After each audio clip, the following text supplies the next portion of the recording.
Welcome back. Welcome back. You are listening to Whissel Weekends on AM 1170. The Answer. My name is Kyle Whissel, your host with Whissel Realty Group.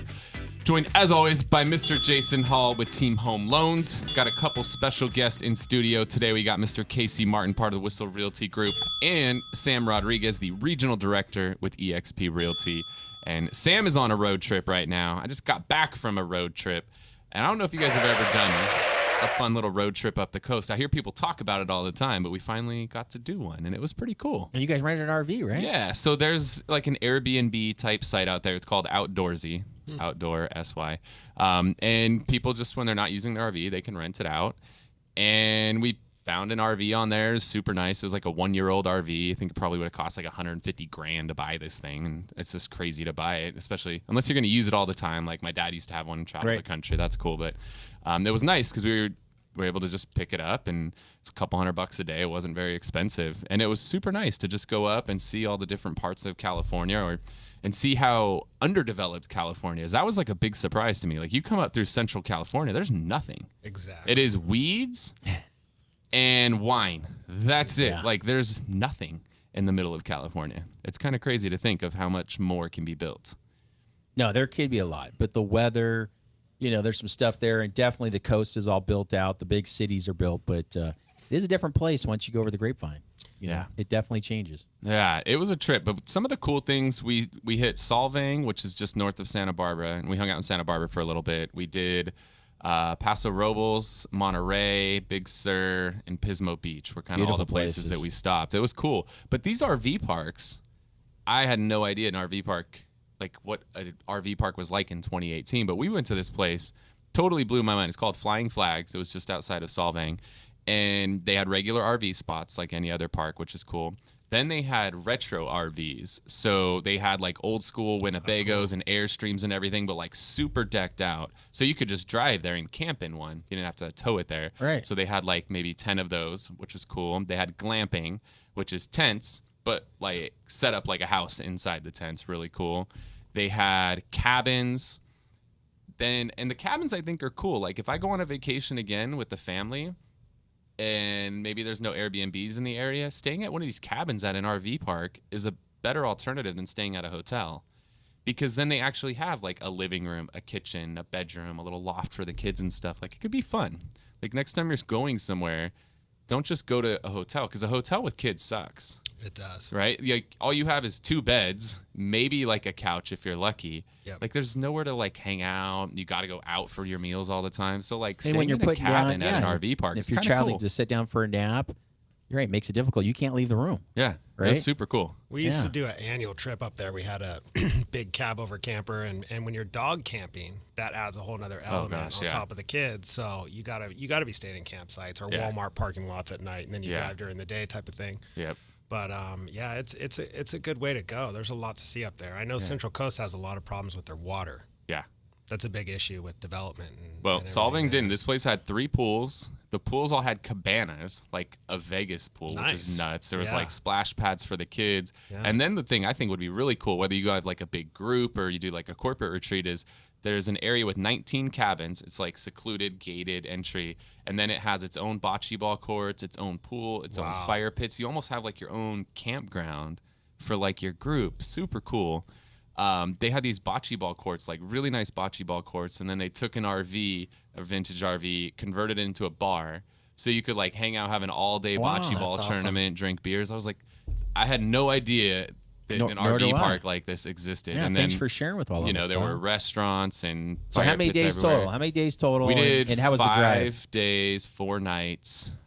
I would say if I did it again, I'd either want to do a little bit more longer time or less places, because it was like constantly like set up, breakdown. Wake up, have breakfast, get on the road, make one stop, get to the place, set up, go to bed, like have dinner, go to bed. So there wasn't enough time, but we did 5 days, 4 nights, 4 different cities, anywhere from an hour and a half to 5 hours of driving each day. Did you hit any traffic in the RV? Is it? No, not too bad. we were coming down the 1, so we went to Monterey and then started coming down through Big Sur and Carmel and all that. And the 1 apparently has been closed forever. There's always bridges that collapse and mudslides and everything, but it was actually open the whole way. We were like, oh, cool. And some of the first people to make it. And then we get like There's halfway some tight down. turns on that one. Oh, yeah. Coming right below Monterey. Yeah. I've seen those rent RVs, and I was driving going, uh-oh.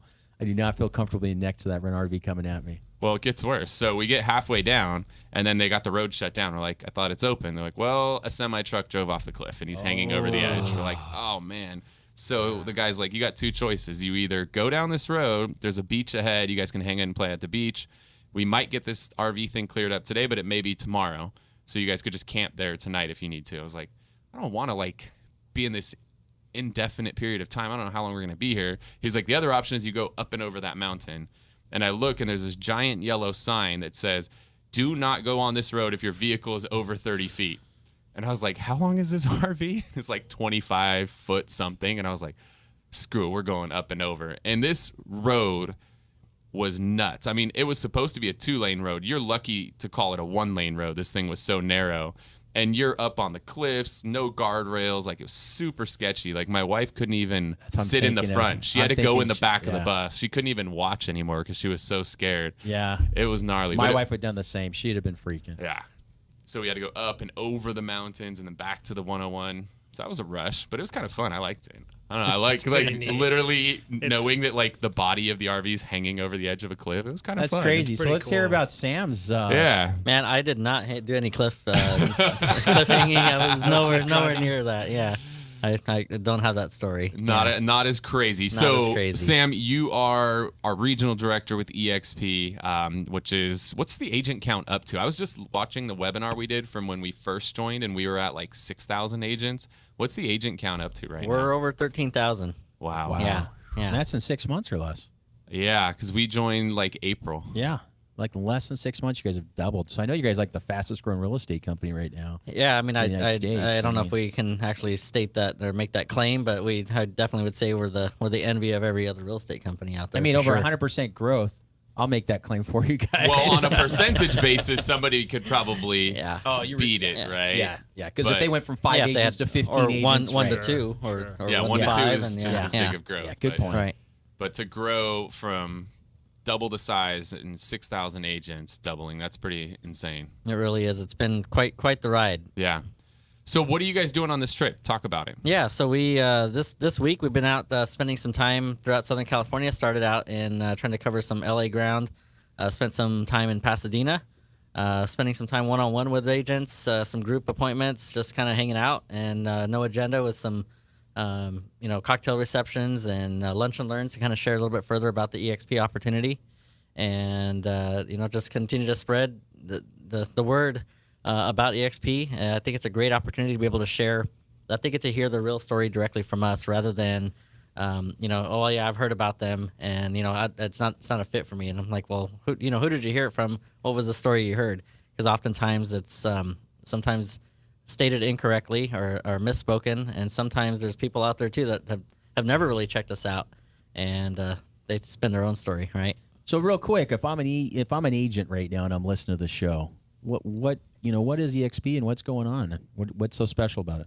Well, there's many items of value proposition that EXP offers. So first and foremost, the fact that we're the first and only cloud-based real estate brokerage, I think that in itself makes us stand apart from many others. The question gets asked a lot too is, well, aside from that, what else what is EXP and what is it? What do we do for the agents?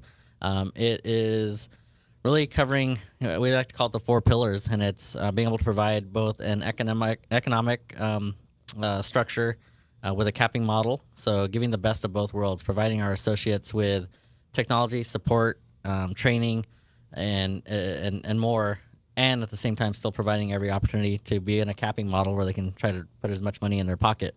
On the flip side of that, technology-wise, it's what we're doing for our associates and providing opportunities to help every single agent with, even if we can help them create one more transaction in this next year, they're going to make more money.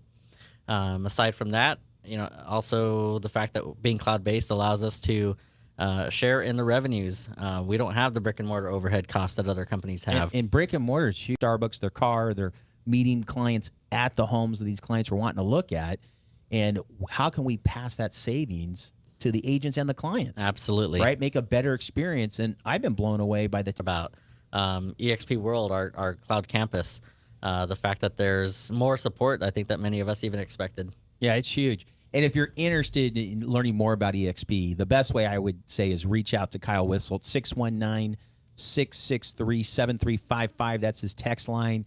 You can find out more information, get a chance to meet Sam, talk to him over the phone, talk to Kyle, even Casey, who just joined EXP. He's been an agent for a while, also a firefighter. So it's a great company. It's great growing. So I want to make sure we get that out again, 619-663-7355. I love it. We're going to head to a break here on Whissel Weekends. When we get back, we're going to talk a little bit more about what's going on with EXP, and then want to turn the attention over to Casey, who is a firefighter and realtor, and is going to share some really cool programs that are out there for those of you first responders here in San Diego. You're listening to Whissel Weekends, AM 1170, The Answer.